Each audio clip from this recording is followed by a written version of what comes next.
It is better to offer no excuse than a bad one.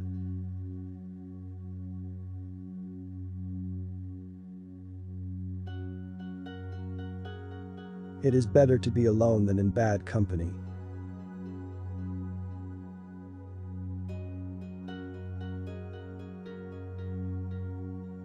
If freedom of speech is taken away, then dumb and silent we may be led, like sheep to the slaughter.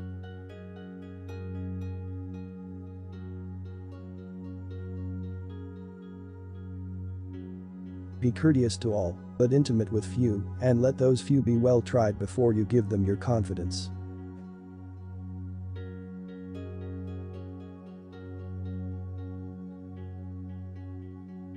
True friendship is a plant of slow growth and must undergo and withstand the shocks of adversity before it is entitled to appellation.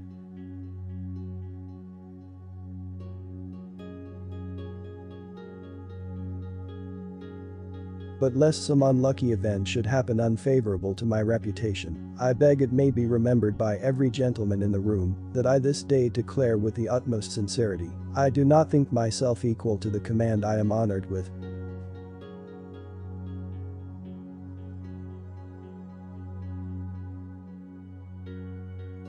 A free people ought not only to be armed, but disciplined.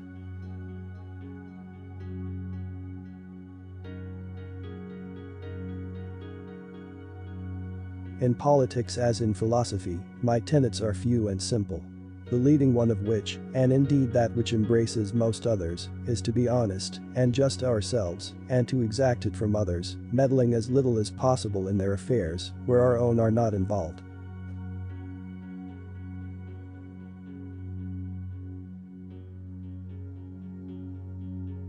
Human happiness and moral duty are inseparably connected.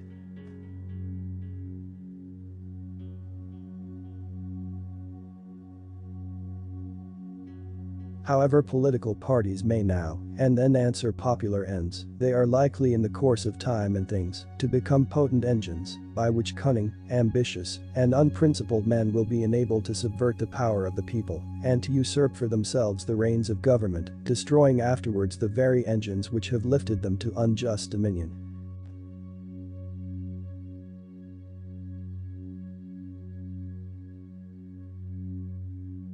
"99% of failures come from people who make excuses."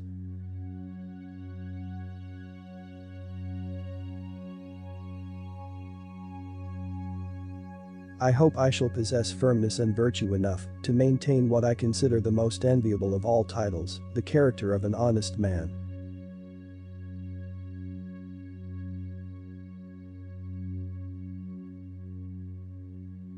Guard against the impostures of pretended patriotism.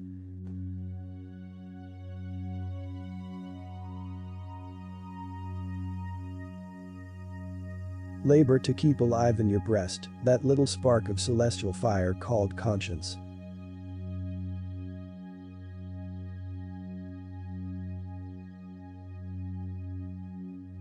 Perseverance and spirit have done wonders in all ages.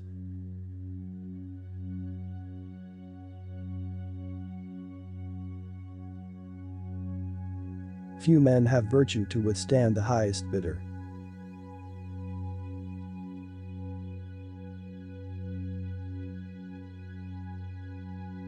Happiness depends more upon the internal frame of a person's own mind than on the externals in the world.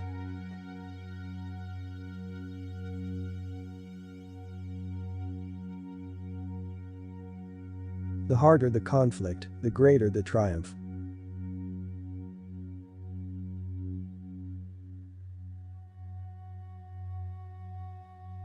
Worry is the interest paid by those who borrow trouble.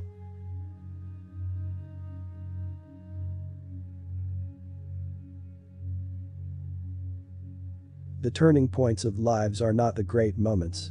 The real crises are often concealed in occurrences so trivial in appearance that they pass unobserved.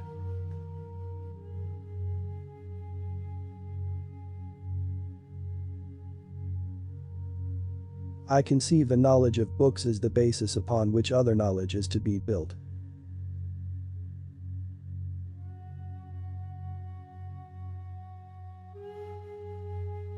To encourage literature and the arts is a duty which every good citizen owes to his country.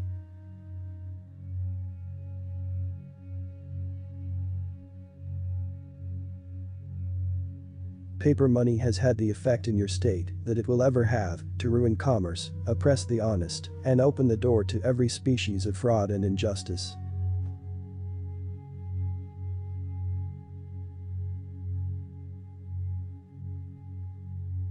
Where are our men of abilities?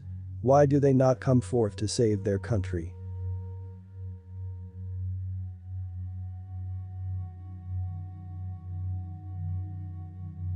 We must consult our means rather than our wishes.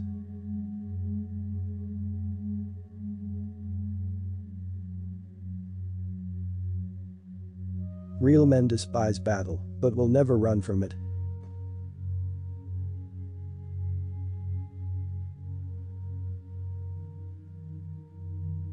To persevere in one's duty and be silent is the best answer to calumny.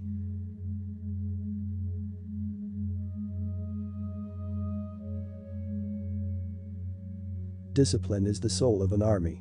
It makes small numbers formidable, procures success to the weak, and esteem to all.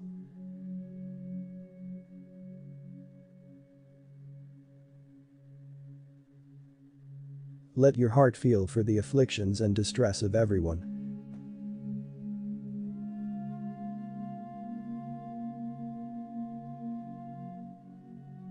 We should not look back unless it is to derive useful lessons from past errors and for the purpose of profiting by dearly bought experience.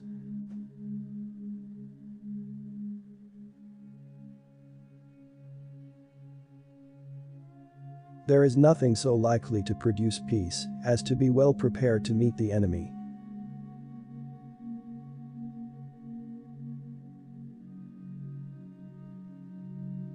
The great rule of conduct for us, in regard to foreign nations, is, in extending our commercial relations, to have with them as little political connection as possible.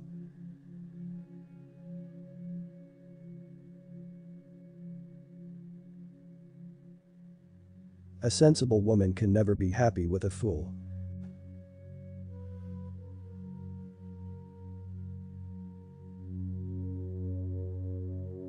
Be not glad at the misfortune of another, though he may be your enemy.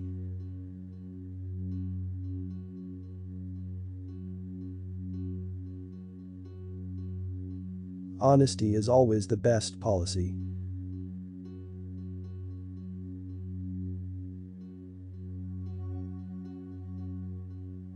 No punishment, in my opinion, is too great for the man who can build his greatness upon his country's ruin.